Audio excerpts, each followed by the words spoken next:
Mesdames et messieurs, recevez mes chaleureuses salutations. Dans le vaste théâtre de la condition humaine, où les passions s'entrelacent et où les corps se rencontrent, se cachent parfois des ombres silencieuses, des infections sexuellement transmissibles, discrètes mais redoutables, avancent à pas feutrés, touchant l'âme par la chair et la chair par l'ignorance. Il est temps, en cette noble tribune de génération Santé Plus, de lever le voile sur ces mots que le silence nourrit et que la connaissance guérit. Pour me prêter à ce noble exercice d'éclairage, nous recevons pour vous une invitée distinguée. Chaque invité, soyez le bienvenu. Bonjour, Bonjour. Est-ce qu'on peut avoir une brève présentation de vous?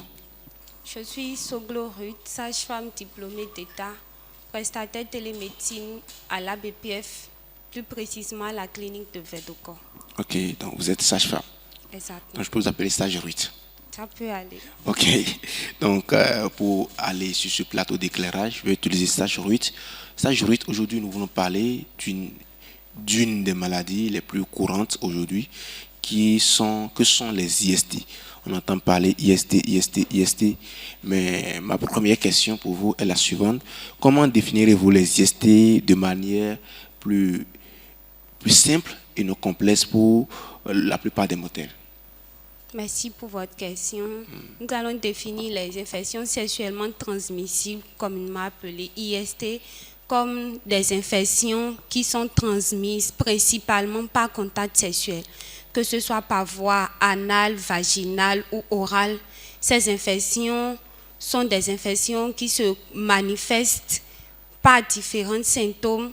Il peut arriver aussi que ces infections paraissent asymptomatiques, c'est-à-dire que la personne infectée peut ne rien constater d'alarmant. Généralement, ces infections peuvent être bactériennes, parasitaires ou virales. Ok. Donc je comprends alors que les infections sexuellement transmissibles, ce qu'on appelle tout le temps IST, c'est des infections qui se transmettent uniquement par les activités sexuelles. Donc ça se fait généralement, c'est quand vous allez vers le sexe de voie anale, vaginale ou orale que vous transmettez ces genres d'infections. Nous n'allons pas dire uniquement, mais plutôt principalement. Principalement. Ok, d'accord. Donc il y a principalement différent de uniquement. Oui, nous mettons cette petite nuance parce qu'il peut arriver qu'une personne ayant contracté l'infection par contact sexuel la transmette à quelqu'un d'autre par contact manuel. Ok. Je suppose un exemple. Un homme, généralement nous constatons dans notre pays que des hommes se mettent au bord de la voie pour uriner. Il a une infection sexuellement transmissible, il finit de se satisfaire, il ne sait pas laver les mains, mais il va saluer quelqu'un.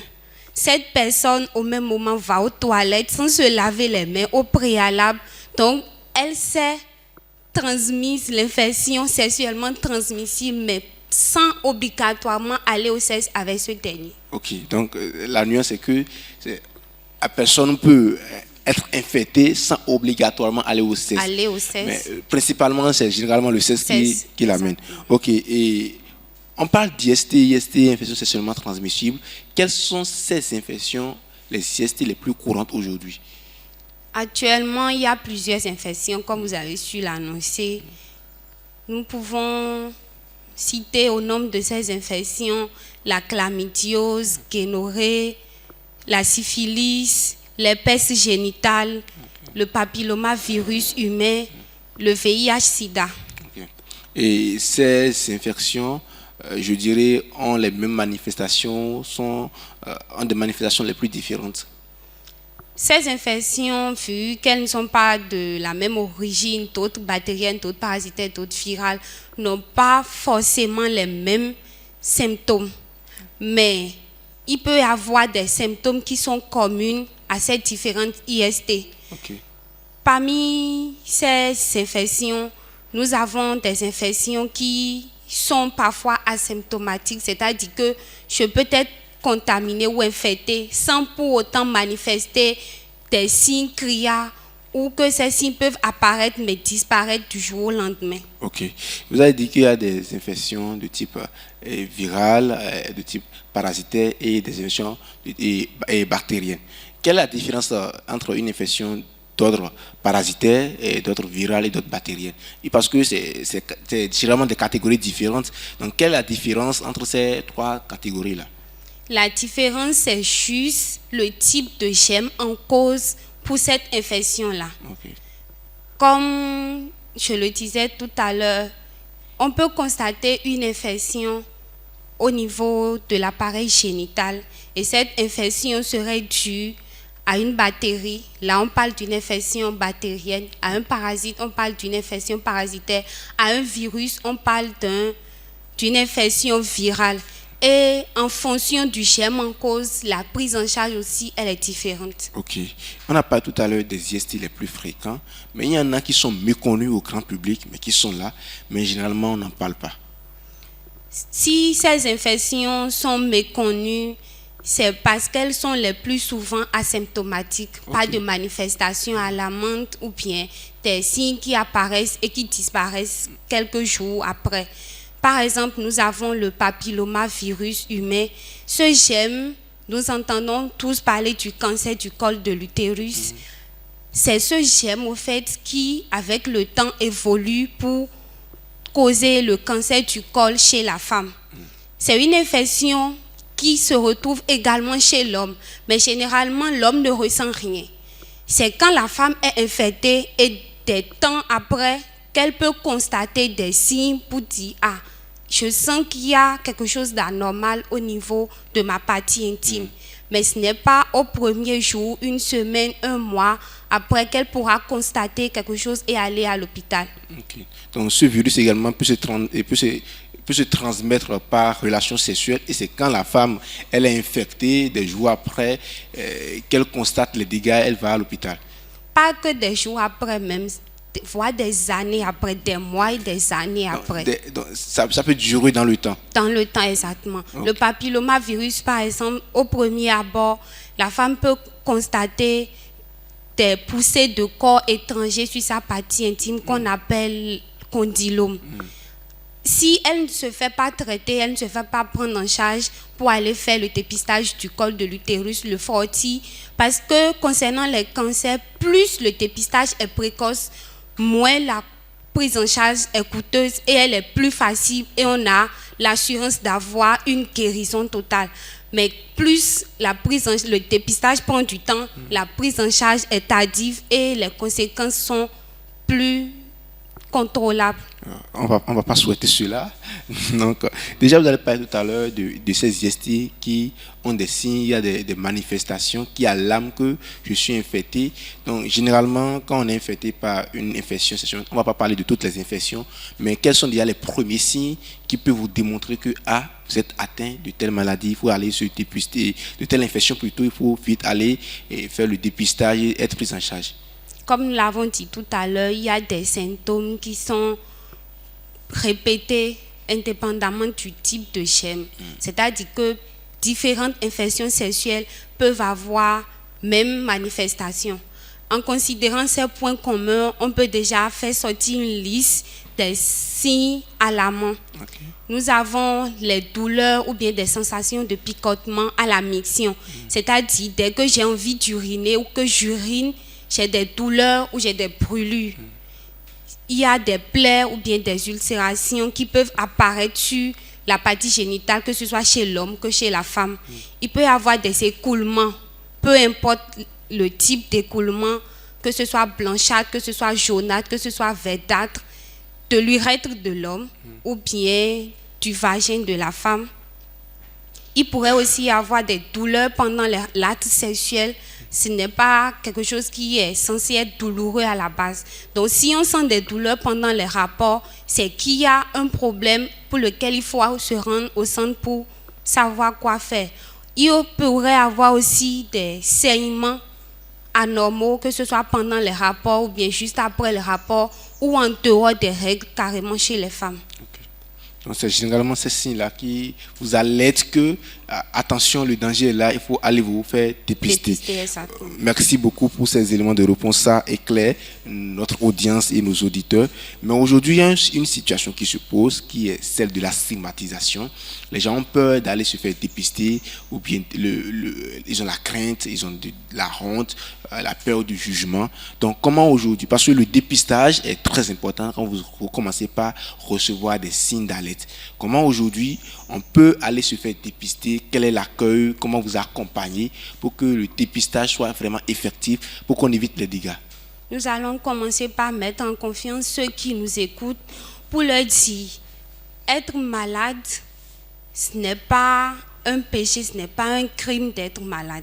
Et quand on est malade, on est déjà à moitié guéri quand on sait de quoi on souffre soi-même.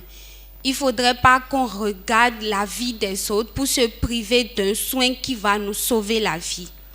En dehors de cela, il faudrait que nous sachions que les gens autour de nous ont besoin d'avoir la connaissance sur le mal afin de savoir la conduite à tenir pour que notre génération, notre pays soit préservé. Il y a aussi, je donne raison à nous qui avons du mal à nous rendre à l'hôpital parce qu'on a peur d'être mal accueillis, parce qu'on a peur d'être mal compris, arrivé au centre. C'est pour cela que les cliniques de l'ABPF sont dans tous les départements du pays afin d'offrir des services confidentiels, des services de qualité et de partage d'informations de bonnes sources. Je convie donc toute la population, tous ceux qui nous écoutent, à se rendre dans les centres ABPF les plus proches, à communiquer avec leurs proches sur ces centres pour les amener à bénéficier des services de qualité en toute confidentialité. Ok, d'accord, merci beaucoup. Vous avez parlé tout à l'heure des services de l'ABPF. En bref, en résumé, ce n'était pas dans mon fil conducteur. Et est-ce que vous pouvez déjà nous parler de ces services-là que l'ABPF offre et comment on peut y accéder?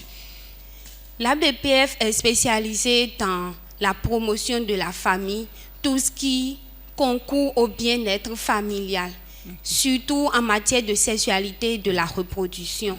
Dans les cliniques de l'ABPF, vous avez des services de planification familiale. Quand nous parlons de planification familiale, il y a la prise en charge des IST et des MST, VIH-Sida. Il y a la prise en charge pour les cas d'infertilité dans le couple. Il y a l'offre des services de contraception, les méthodes à adopter afin d'éviter une grossesse précoce ou surprise. Okay. Il y a l'offre des services de gynécologie, le dépistage des infections génitales basses, le dépistage du cancer du sein, du cancer du col de l'utérus. Il y a aussi le dialogue avec les jeunes à partir de 10 ans et plus sur tout ce qui concerne la sexualité, parce qu'aujourd'hui, la sexualité n'est plus un sujet tabou et il faudrait que la jeune génération qui constitue l'espoir de demain ait les âmes nécessaires pour affronter les vices qui rongent la société. Donc, au sein de l'ABPF, il y a tout un complexe qui est mis en place afin de donner l'information, afin de mettre en confiance la population pour donner les bonnes informations, afin d'éviter les maladies et les complications. Ok, merci beaucoup. Et mes sources me disent que vous avez un numéro vert et une clinique de référence. Oui, nous avons un numéro vert qui est le 91 53 25 25.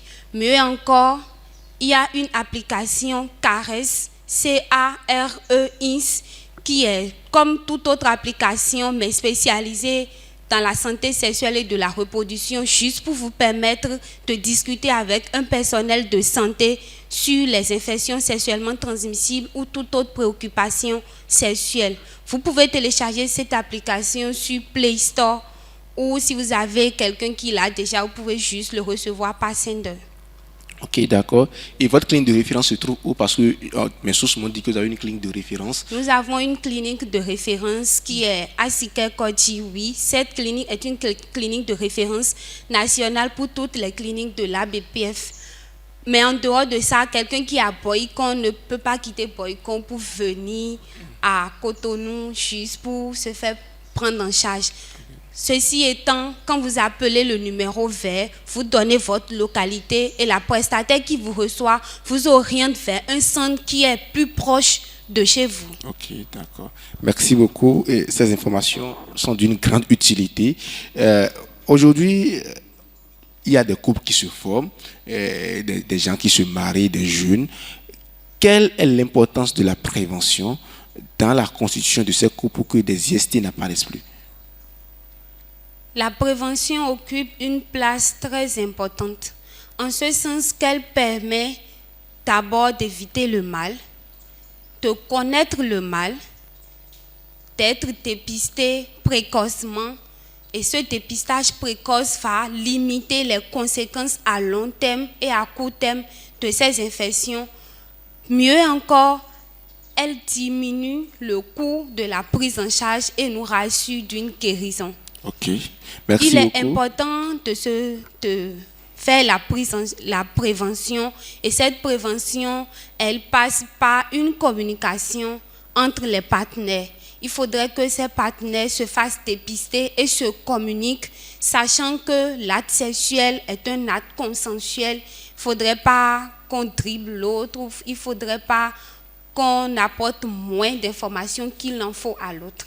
Ok, merci. Je pense que vous avez dit il faut la confiance, il ne faut pas qu'on dribble l'autre, il ne faut pas apporter, il faut pas jouer des tours de cache-cache. Mais aujourd'hui, la jeune génération est là et on est super fort dans les tours de cache-cache.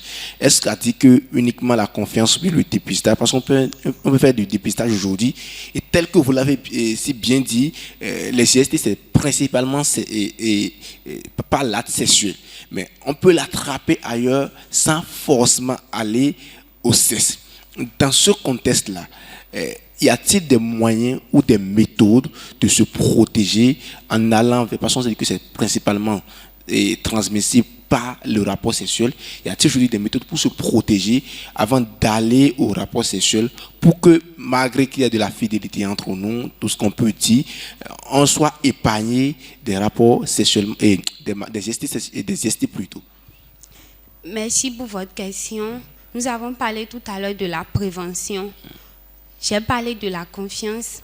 Il faudrait qu'on sache en tant que jeune, peu importe notre âge, parce que les infections sexuellement transmissibles ne dépendent pas de notre orientation sexuelle, ne dépendent pas de notre âge, ne dépendent pas de notre sexe. Il faut savoir que c'est un acte responsable. Il faut savoir qu'on s'expose à assez de risques, parce que c'est pour participer à notre épanouissement, pour se donner du plaisir. Mais quand c'est encore responsable, c'est mieux. Okay. Pour notre propre bien, pour le bien de notre partenaire. En cela, il faut se faire dépister et se communiquer en tant que partenaire les résultats du dépistage, ou encore le faire ensemble est mieux, ou conseiller. Il faudrait que le multipartenariat soit banni. Si l'un dans la chaîne se préserve et que l'autre n'est pas préservé, le travail aurait été vain. Okay. Ensuite, il faut utiliser le préservatif. Si c'est que je ne connais pas l'état de mon partenaire ou si c'est que la confiance n'est pas établie, il faut utiliser le préservatif et bien pour l'acte sexuel. Si je ne sais pas comment porter le préservatif peut lâcher pendant l'acte sexuel. Pour cela, je peux aller dans n'importe quel centre ABPF pour demander comment se fait le port correct du préservatif. En dehors de cela, il faudrait que, au sein du couple, le partenaire, chacun des partenaires, sache que l'acte sexuel est un acte consensuel et sûr. Il ne faudrait pas contraindre l'un ou l'autre à l'acte sexuel, parce que si psychologiquement la personne n'est pas préparée pour cet acte, même sans qu'il n'y ait un problème, la personne peut voir, sentir à tout moment, ah, j'ai comme l'impression que j'ai une IST, c'est toi qui m'as donné tel parce que je n'ai pas eu de rapport depuis tel moment, ci ou ça. Et il faut une bonne hygiène. Okay. Surtout si on s'adonne à des pratiques sexuelles comme par voie vaginale ou par voie orale. il faut une bonne hygiène du côté de l'un comme de l'autre. Ok. Merci beaucoup. Je pense qu'il nous regarde, il nous écoute sur des questions, des éléments de réponse très pertinentes que vous venez d'apporter de l'eau au moulin de nous tous. Merci d'être présent et merci de nous avoir éclairé. La régie me fait déjà signe que mon temps est presque parti. Et je vais vous donner la parole pour votre mot de fin et un conseil à donner aux jeunes pour qu'ils puissent pratiquer au jour le jour pour préserver leur vie. Merci à tous pour l'écoute. Pour finir, nous allons juste dire que la sexualité n'est pas un tabou. Peu importe le problème que j'ai en tant que jeune, en tant que maman, en tant que père de famille, je dois pouvoir communiquer avec un personnel de santé en toute sécurité et en toute confidentialité dès que je me rends dans un centre ABPF. Et si j'ai n'importe quelle autre préoccupation sur les infections sexuellement transmissibles ou sur la santé reproductive en général, je peux appeler le numéro vert de l'ABPF 91 53 25 25 pour être satisfait. Merci. Ok, merci beaucoup. Donc, la sexualité, c'est pas un tabou. Et quand vous avez un souci, vous sentez un mal dans votre corps, vous pouvez vous rapprocher des centres de l'ABPF, c'est un peu partout au Bénin. Vous pouvez également appeler le numéro vert et ils vont vous recevoir. Mesdames et messieurs, la sexualité n'est pas un luxe, mais un héritage sacré que chacun doit défendre. Puissions nous éclairer par la science et guidés par la sagesse, sortir des ténèbres de l'ignorance pour marcher vers la lumière de la prévention. Que chacun, dans un souffle de vérité, se rappelle que se protéger, c'est se respecter. Merci de nous avoir suivis. C'est Étienne Tonovi. Cette initiative, c'est pas le match Aïedo. C'est votre émission Génération Santé Plus et à la prochaine.